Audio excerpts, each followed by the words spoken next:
10 Reasons Why I Can't Stand Dale Murphy and His Despicable 1983 Topps Baseball Card. A lot of guys could fall into this category. Jack Clark, David Ortiz, Mike Scott, Albert Bell. But for me, there's only one guy that can really fill this particular bill. Dale Murphy. Now, I know everybody likes Dale Murphy, and I probably would too, at least from a personal perspective. On the ball diamond, though, he's one of my villains. And his 1983 Topps baseball card? Forget about it. Here are 10 reasons why. Number 1. Murphy stole the 1982 National League MVP award from Mike Schmidt. You can look it up. Murphy had 36 home runs and 109 RBI, while Schmidt checked in with 35 and 87. Despite the discrepancy, Mike's OPS outdistanced Dale's, 949 to 885. I'd also argue that Schmidt was a better third baseman than Dale was a center fielder. The real beef I have with Murphy winning the award is that it seems to be based on the fact that his team won their division. The Phillies weren't bad in 1982 either, though, finishing in second place at 89 and 73. I'm a value guy rather than a team wins guy, and Schmidt won the war battle in 1982, 7.4 to 6.1. Schmidt could have easily nabbed his third consecutive MVP award. Instead, Murphy won because his team won, because he had a lot of RBI, and because he was new and trendy. Both of them jobbed Gary Carter and Andre Dawson in the MVP voting, though. Number 2. Murphy stole the 1983 National League MVP award from Dickie Thon.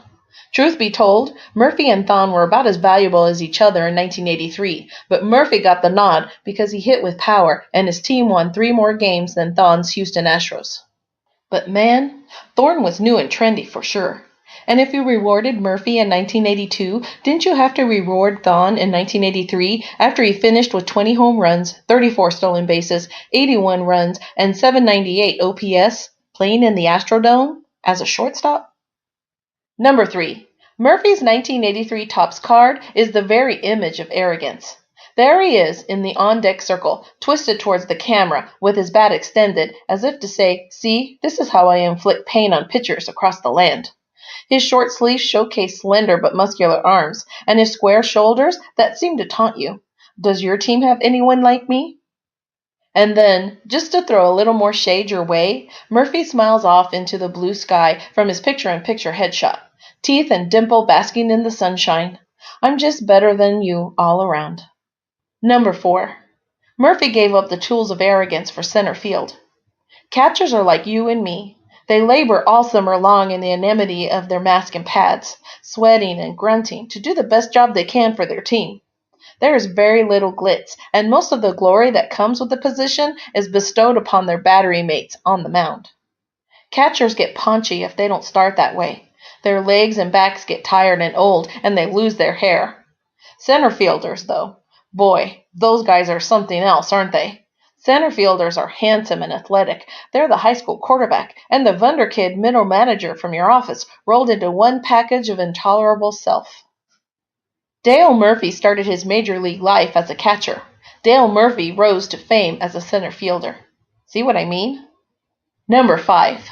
Dale Murphy wasn't as good as he was supposed to be. He was drafted in the first round of the 1974 amateur draft by the Braves and was going to be the catcher of the future. He wasn't. See slide number 4. Then after a few years, he put it all together in center field. See slide number 4 again. He was 27 when he won his second MVP in 1983, and before he turned 32, he had 310 home runs and 1,555 hits. He looked like a good bet to top 400 and 2,500, and he had a decent shot at 500 home runs, maybe even 3,000 hits.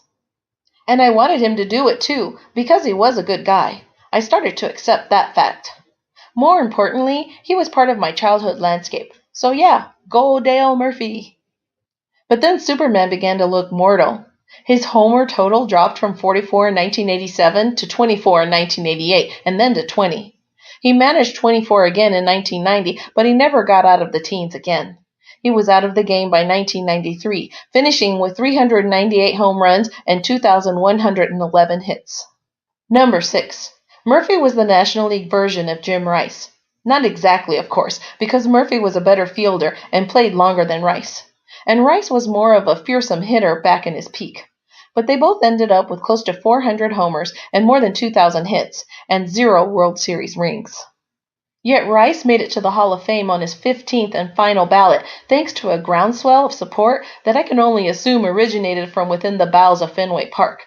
Meanwhile, Murphy was never named on more than 23% of the ballots before he fell off in 2013.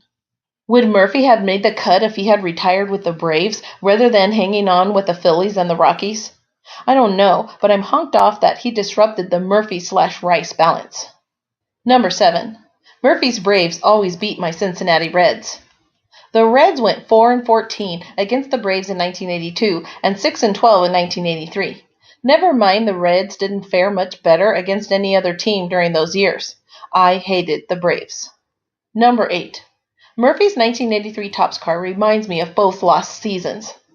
Look at the front, and you're treated to his superior smugness that I could see each time the Braves were on the game of the week, which seemed like every week.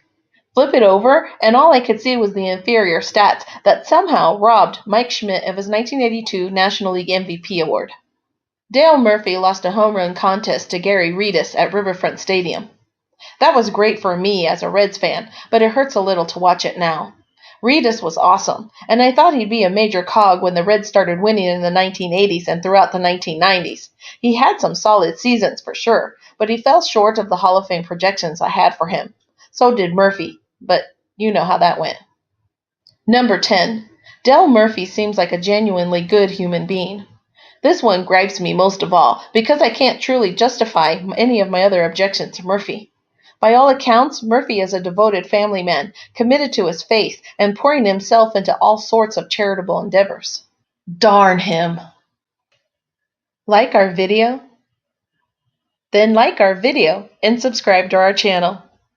waxpackgods.com